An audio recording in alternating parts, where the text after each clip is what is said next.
राणा सांगा। कहने को तो नाम ही काफी है, लेकिन दुर्भाग्य है कि हमारी आज की पीढ़ी नाम के अलावा कुछ नहीं जानती। मेवाड़ वीरों की भूमि है। यहाँ कई शूरवीरों ने जन्म लिया और अपने कर्तव्य का परवाह किया। उन्हीं उत्कृष्ट मणियों में से एक थे राणा सांगा। पूरा नाम महाराणा संग्राम सिंह। वैसे तो मेवाड़ के हर राणा की तरह इनका पूरा जीवन भी युद्ध के इर्द गिर्द ही बीता, लेकिन इनकी कहानी थोड़ी अलग है। राणा सांगा ने अपने जीवन काल में 100 से अधिक युद्ध लड़े और इन युद्धों के दौरान राणा सांगा ने अपनी एक आंख, एक हाथ और एक पैर गंवा दिया। फिर भी राणा रुका नहीं, झुका नहीं।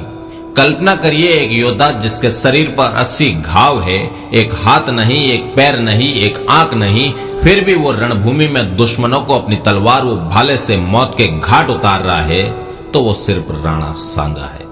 खानवा के युद्ध के दौरान जब सभी राजपूत शासक राणा सांगा के साथ खड़े थे, बाबर मैदान छोड़कर भागने वाला था, उस वक्त शीला द्वितीय, जो सांगा का रिश्ते में उनका सगा बेनोई था, 30,000 घुड़सवारों के साथ एकदम युद्ध के बीचों बीच बाबर से मिल गया।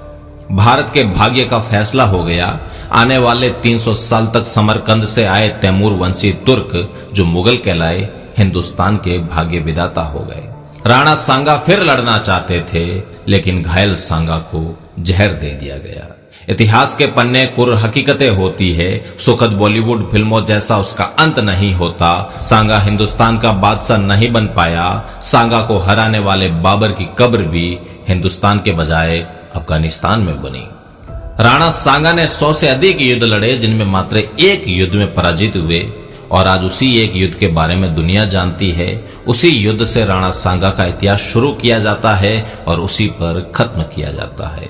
राणा सांगा द्वारा लड़े गए खंडार, अहमदनगर, बाड़ी, गागरोन, बयाना, ईडर, खातोली जैसे युद्धों की बात आती है तो शायद हम बता भी नहीं पाएंगे, और अगर बता भी पाए तो उतना नहीं जितना खानवा के बारे में बता सकते हैं। भले ही खातोली के युद्ध में राणा सांगा दिल्ली के इब्राहिम लोदी को दिल्ली तक खदेड़ दे, वो मायने नहीं रखता। बयाना के युद्ध में बाबर को भागना पड़ा हो, वो भी मायने नहीं रखता। मायने रखता है कि बाबर से खानवा के युद्ध में राणा सांगा हार गया।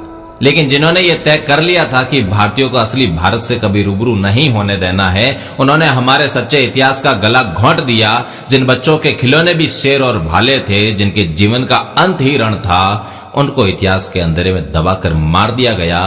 वो भी ऐसे गला घोंट कर मारा गया कि किसी को चीख तक सुनाई ना दे।